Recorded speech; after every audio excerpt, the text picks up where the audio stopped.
আমার আল্লাহ যদি সীতা এলাকার জমিনটা ফাঁকা করে দিয়ে ভূমিকম্প করে সীতা এলাকার মানুষগুলোকে যদি ধ্বংস করে দেয়, আমার আল্লাহ যদি এত রাগা রেগে যায়, ওই আল্লাহর রাগটা কিছু সময়ের ভিতরে ঠান্ডা হয়ে যাবে, সেটা থেমে যাবে, সেটা রক্ষা হয়ে যাবে। আর সেই রক্ষাটা দুনিয়ায় তো অনেক শিক্ষা আছে, ইংরেজি শিক্ষা আছে, ভূগোলের শিক্ষা আছে, ইঞ্জিনিয়ারিং শিক্ষা আছে, অনেকগুলো শিক্ষা আছে। কোনো শিক্ষার হিম্মত নাই, কিন্তু নবী জানিয়ে দিয়েছেন এত বড় বড় আযাবটাকে রক্ষা করতে পারবে কেমন করে জানো? এই এলাকায় কোনো মসজিদের কোণে, কোনো বাড়িতে বসে বসে, কোনো মাদ্রাসায় হোক না কেন, ছোট্ট একটি বাচ্চা যদি সূরা ফাতিহাটা তিলাওয়াত করে নেয়, নবী জানিয়ে দিলেন, মহান আল্লাহ তখন জানিয়ে দেয়, ও ফেরেশতা আগুন ফিরিয়ে নিয়ে আসো, পাথর বন্ধ করে দাও, জমিনটা শক্ত করে দাও, আকাশ থেকে বৃষ্টিটা বন্ধ করে দাও, সীতা এলাকায় আর আযাব দেওয়া যাবে না। ফেরেশতারা প্রশ্ন করবে, ইয়া রাব্বাল আলামিন, আযাব দেওয়ার জন্য প্রস্তুত হয়ে গেছি আমরা, আপনি অর্ডার করলেই ধ্বংস করে দেব। মহান আল্লাহ জানিয়ে দিবে, ও ফেরেশতা, সীতা এলাকার মানুষের একটা ছোট বাচ্চা ছিল, সে আমার কালাম থেকে সূরা ফাতিহা তেলাওয়াত করেছে, আর আমি আল্লাহর রাগটা ঠান্ডা হয়ে গিয়েছে, আমি আল্লাহ তাদের উপর থেকে আযাবগুলো ফিরিয়ে নিলাম। শুধু তাই নয়, ও ফেরেশতা শুনে নাও, আমার এই সীতা এলাকা থেকে 1 বছর 2 বছর নয়, 40 বছর পর্যন্ত আমি আমার আযাবটাকে পিছিয়ে দিলাম। জোরে বলা যাবে না সুবহানাল্লাহ ওয়া বিহামদিহি? কি বন্ধুরা আমার, দরকার আছে কিনা এই শিক্ষা? আমি ব্যবসায়ী, কোরআন পড়ে নেওয়ালাকে পছন্দ করি না। আমি আইপিএস, আর্মি, পুলিশ হয়ে গিয়েছি, আমি মাস্টার হয়ে গিয়েছি, ইঞ্জিনিয়ার হয়ে গিয়েছি, কোরআন পড়নেওয়ালাদেরকে ফকিরি শিক্ষা মনে করি, মাদ্রাসা পড়নেওয়ালাদেরকে ফকিরি শিক্ষা মনে করি। ও বেটা, তোমার কিসের বাহাদুরি? আমাদের যতটা গুনাহ, একটা সেকেন্ডও আমাদের গুনাহ ছাড়া খালি নাই। আছে বলুন? সুদের গুনাহ এদিকে মনে হয় নেই, আছে? সুদের গুনাহ, জিনার গুনাহ, এই যে মোবাইলে যুবক বন্ধুরা আমার পাবজি থেকে নিয়ে, ফ্রি ফায়ার থেকে নিয়ে কত যে খেল খেলে। শুধু তাই নয়, ইউটিউবে কত ল্যাংমের নাচ গান দেখে। আরও কি করে জানেন? বর্তমানে একটা করে যুবক ছেলের মোবাইলে 70টারও বেশি গ্রুপ খোলা থাকে।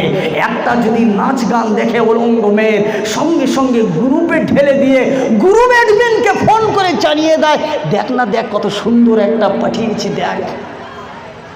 বলার পরে কিছুক্ষণ পরে আবার ফোন করে, দেখেছিস? বলে হ্যাঁ, কেমন লাগলো? তাড়াতাড়ি বন্ধুদের, তোর মোবাইলে যতটা গ্রুপ আছে সমস্ত গ্রুপে ঢেলে দেয়। এরকম গুনাহ আছে কিনা বলেন? আওয়াজ নেই, আছে কিনা বলেন? আহা, একটা গুনাহ আমাদের ছাড় নেই। হিসাব করে দেখতে গেলে প্রত্যেকটা গুনায় কাজে আমরা লিপ্ত রয়ে গেছি। তাহলে বুঝুন, এতটা গুনাহ করছি, আল্লাহর আযাব যে কবেই চলে আসতো। আল্লাহ না করুক এই মসজিদ, এই মাদ্রাসা, এই ওলামায়ে কিরাম, এই মসজিদের ইমাম, এই কুচি কুচি বাচ্চারা কোরআন তেলাওয়াত করে কোরআনের হাফিজ হয়ে যায়, এরা যদি আমাদের এলাকায় যদি না থাকতো, আল্লাহ না করুক কবেই আমাদের গ্রামে আযাব চলে আসতো।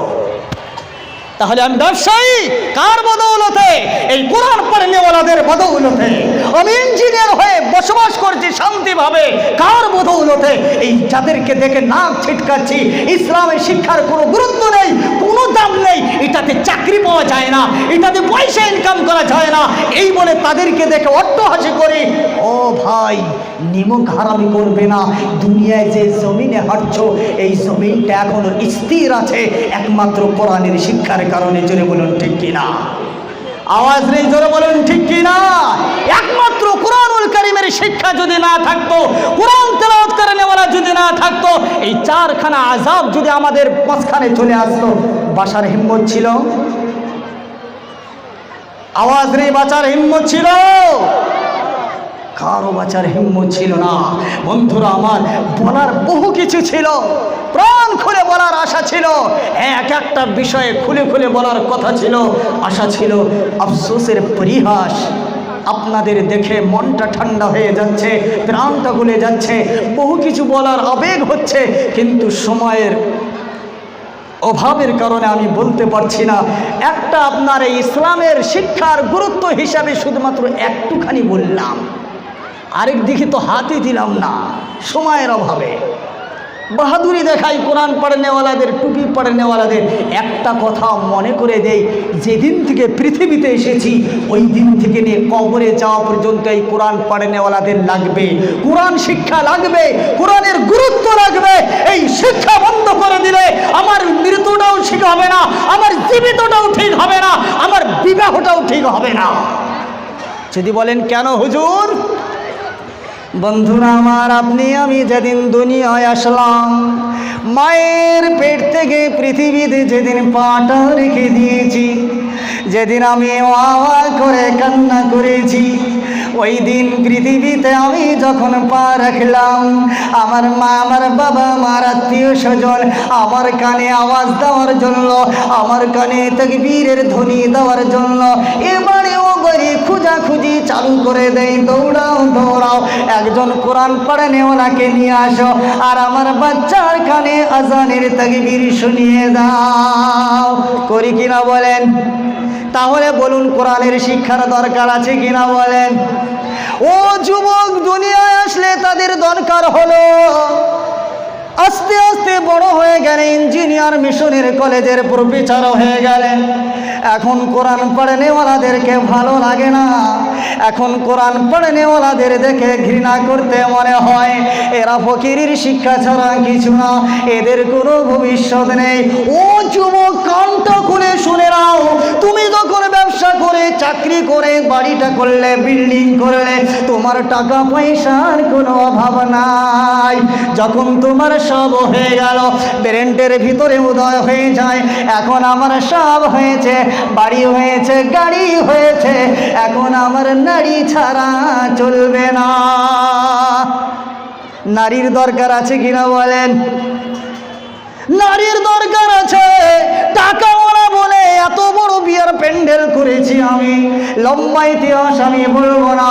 আমি প্যান্ডেল করেছি ব্যবসায়ীদের জন্য আলাদা জায়গা, পঞ্চায়েতদের জন্য আলাদা জায়গা, যে যেমন মানুষ তার জন্য তেমন ভিভি সিট রেখে দিলাম। কারণ আমি বড্ড টাকাওয়ালা, আমি বড় মানুষ, এলাকার ধনী মানুষ। এমএলএ আসবে, পঞ্চায়েত আসবে, সবাই চলে আসবে, ভিআইপি চেয়ারে বসে যাবে। ওই জলসায় যদি কালাম পড়নেওয়ালার দাওয়াত থাকে, কোরআন পড়নেওয়ালার দাওয়াত থাকে, তাদের চেয়ারখানা ভিআইপি হতে পারে না।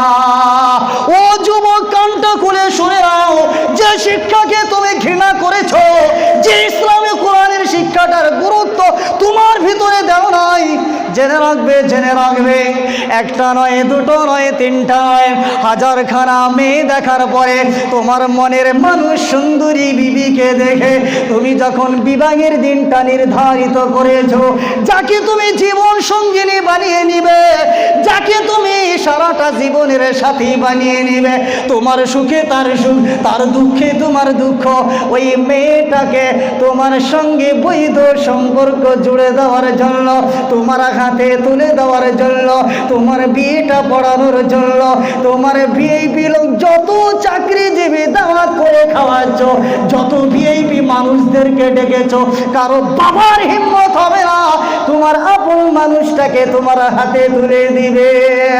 যাকে তুমি ঘৃণা করেছো, যে মসজিদের ইমামকে দেখতে পারো নাই, যে মাদ্রাসার হুজুরকে দেখতে পারো নাই, তাকে ডেকে নিয়ে আসবে, সে কালেমা পড়াবে এবং ইজাব কবুল করিয়ে তোমার জীবনের সাথীটাকে জায়েজ করে দিবে। যদি বলুন ঠিক কিনা? এই ইসলামের শিক্ষা যদি না থাকতো, কোরআনের শিক্ষা যদি না থাকতো, বিয়ে পড়ার নিয়ম তাহলে জানার অভাব থাকতো, মাসলা মাসাইল জানা থাকতো না, আমি বিয়ে করতাম, আমি বিয়ে করার পরেও আমার স্ত্রীর সঙ্গে জিনার কাতারে দাঁড়িয়ে যেতাম। আল্লাহ হেফাজত করেছে জাহান্নামের কঠিন আগুন থেকে। সকলেই জোরে বলে আল্লাহুম্মা আমিন। এটা যৌবনের সময় এদেরকেই কোরআনের কাজে লাগলো। যখন মরলাম, মরে গেলাম, মরার সময় কিন্তু সব ভয় দূর হয়ে যায়, শুধুমাত্র মরার পরে কি হবে স্মরণে এসে যায়, তখন সব ভুলে যায়। ঝাড়ি যা অমুকে টিপু সুলতান মাওলানা সাহেব পাশের বাড়ি আছে, দৌড়ে নিয়ে আমার বাবাকে একটু কলমাটা পড়িয়ে দিই, বলে কিনা বলে। ও বন্ধু, যেদিন তুমি পৃথিবীতে এসেছো ওই দিন এই টিপু সুলতান মাওলানা সাহেব কানে আযানের তাকবীর দিয়েছে। যেদিন তুমি বিয়ে করেছো, তোমার জীবন সঙ্গিনী বানিয়ে নিয়েছো, ওই দিন মাওলানা টিপু সুলতান সাহেব তোমার বিবাহটা পড়িয়ে দিয়ে তোমার আরামের বিছানায় সাজিয়ে দিয়েছে তোমার বিবিকে দিয়ে। যেদিন তুমি পৃথিবী ছেড়ে চলে যাচ্ছ ওই দিনও তোমার টিপু সুলতান মাওলানা এসে তোমার কালমা পড়াচ্ছে, তোমার আগুন থেকে বাঁচানোর জন্য। তুমি চলে গেলে তোমাকে জানাজার নামাজ পড়ে হাত তুলে কান্না করার জন্য এই টিপু সুলতান মাওলানাকে প্রয়োজন হয়ে গেল। চলে গেলে, কবরে পৌঁছে গেলে, এবার তোমার ছেলেরা, তোমার বাপজিরা, তোমার আত্মীয় স্বজনেরা, তুমি অঢেল নিয়ামত রেখে গেছো, পাকা বাড়ি রেখে গেছো, টাকা পয়সা রেখে গেছো। তোমার ছেলে সন্তানেরা আজ পর্যন্ত ইতিহাস এমন আছে কারো বাবের মাগফিরাতের জন্য, ইসালে সওয়াবের জন্য মিশনের ছেলেদেরকে দাওয়াত করেছে? দেখাতে পারবেন নাজির? আছে, ইতিহাসে আছে। জানাজা পড়ানোর জন্য কলেজের একটা ছাত্র নিয়ে আসো, ভিআইপি কাপড় আছে, 4 চাকায় ঘোরে, চশমা পরে, টাই লাগায়, বোট শুট লাগায়, গায়ে কোনো নোংরা নেই। আজ পর্যন্ত দেখেছেন বড় কলেজের, ইউনিভার্সিটির প্রফেসরকে নিয়ে এসে জানাজা পড়িয়ে দিন? নজির আছে। মরে যাওয়ার পরেও ওই সময় মনে পড়ে যায় আমার বাবা আমাকে কতটা ভালোবেসেছে। আমার বাবার কবরের আযাবকে মাফ করানোর জন্য এই টিপু সুলতান ভাই, কোরআনের শিক্ষা আছে তিনার ভিতরে, এনাকেই দরকার হবে। ওই দিনও আপনার এই মৌলানা সাহেব, কোরআন শিক্ষা করেনেওয়ালা মৌলানা সাহেবকে দিয়ে উদাহরণ দিচ্ছি, বাকি মুসলমানের প্রত্যেকটা মানুষকে কোরআনের শিক্ষা থাকতে হবে। ওই দিনও কোরআন পড়ানেওয়ালা দরকার হয়ে যাবে। এমনকি যেদিন আপনি আমি কিয়ামতের ময়দানে বাম হাতে আমল নামা দিবে, ওই দিন জাহান্নাম ফয়সালা হয়ে যাবে। ওই দিন হাহাকার হয়ে ঘুরব, কেউ কারো সঙ্গে দেখা করব, কেউ আপন হবে না। কালাম জানিয়ে দিয়েছে, ইয়াউমা ইয়াফিরুল মারউ মিন আখি ওয়া উম্মিহি ওয়া আবি ওয়া সাহিবাতিহি ওয়া বানি লিকুল্লি ইমরিইম মিনহুম ইয়াউমা ইযিন শা'নুন ইউগনি। কালাম জানিয়েছে, ওয়ামতাজ আল ইয়াউম আইয়ুহাল মুজরিমুন। আমাদের দুনিয়াবি হিসাবের সময় 5 বছরের ইলেকশনের যখন হিসাব হয়, আমরা রেজাল্টটা দেখার জন্য টিভির সামনে বসে যাই আর মনে মনে ভাবি আমার ব্রেন্টে যে নেতাটা আছে ইনি যদি জিতে যায় 5টা বছর সুখে থাকবো। এই জন্য সকাল থেকে সন্ধ্যা পর্যন্ত মোবাইল নিয়ে বসে থাকি, দেখি কে জিতে, কার ভোটটা কত পড়েছে, এই বলে টেনশনে মাথা হেট হয়ে যায়। এমনকি আমার ব্রেন্টের নেতা যদি হেরে যায় আমি আত্মহত্যা করে ফেলি, আমার বিবিকে টাইম দেই না, বন্ধুর কথা শুনি না, পাগলের মতো ছটফট ছটফট করতে থাকি। কারণটা আমার নেতা যদি জিতে যায় 5টা বছর আমি ভালো থাকব, আমার নেতা যদি না জিতে তাহলে 5টা বছর আমার ধুলাই হবে, আমার বড্ড কষ্ট হবে। এই জন্য ওই দিনটা এত চিন্তা ফিকিরে থাকে। ও বন্ধু আমার, দুনিয়ার জিন্দগিতে 5 বছর পরে একটা করে হিসাব হয়, ভোটের ইলেকশনের হিসাব। ওই দিন যদি আপনার চিন্তায় মাথা ফেটে যায়, কিয়ামতের ময়দানে ওয়ামতাজ, আল্লাহ জানিয়েছে ওয়ামতাজুল ইয়াউমা আইয়ুহাল মুজরিমুন। মহান আল্লাহ জানিয়ে দিয়েছে, বান্দা 5টা বছরের জন্য তোমার হিসাবের দিন মাথা নষ্ট হয়ে যায়।